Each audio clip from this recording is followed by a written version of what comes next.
Peggy 18.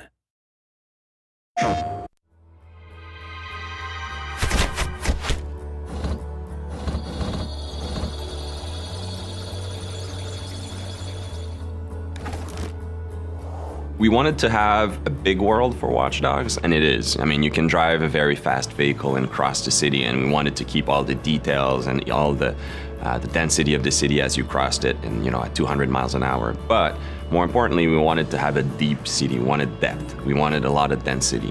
If you go at any street corner in Chicago or in a major city, there's a lot of things happening around you, and we want to preserve all of that within Watch Dogs. Make sure that the city reacts to everything you're doing, and that we preserve that detail that is so unique to a modern city in North America.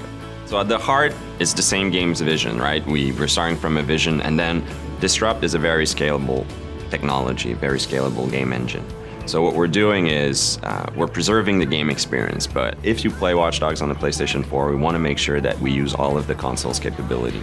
So all the game spiller we're able to make longer and stronger. All of the details in the game we're able to push forward. We have more details, more immersion. We're able to increase connectivity, increase the density of things. So it's the same game experience, but basically magnified on the PlayStation 4.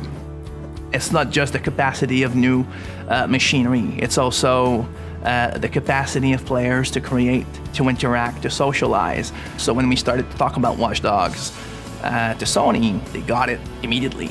It is the players and their behavior that will actually bring what next gen actually means. We're starting to make a machine that has to acknowledge how our society work, how our people interact with each other, how they play with each other. One of the things that we realized when we look at the PlayStation 4 is I think a lot of the things driving decisions for Sony were in line with some of the decisions that we were taking on Watch Dogs. I mean, Watch Dogs, one of our core pillars is connectivity. The first layer of it is the main character can connect to his whole environment. He can control the city, hack into any computer. But the game itself, we're applying it to the game. So the game is connected in many ways. So we want the player to be able to connect to Watch Dogs even through his mobile, be able to play directly with people who are on their console, who are on their PlayStation 4, even if he's on the bus. Basically being able to be attached to our game world, even when he steps out of the living room. We are definitely in Watch Dogs exploring very new way of expressing what online could be, what it means to be connected, especially in a game where connectivity is at the heart of it. We want the player to be surprised when he meets other players. We want him to be able to go from single player to multiplayer without having to go through a lobby, to menus, to various game settings.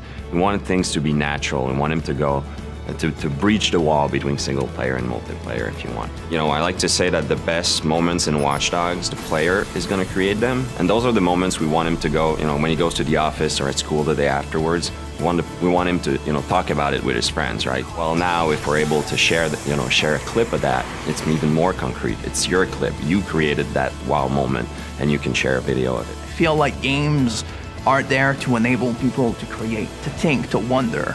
It's a lot more than just pressing buttons.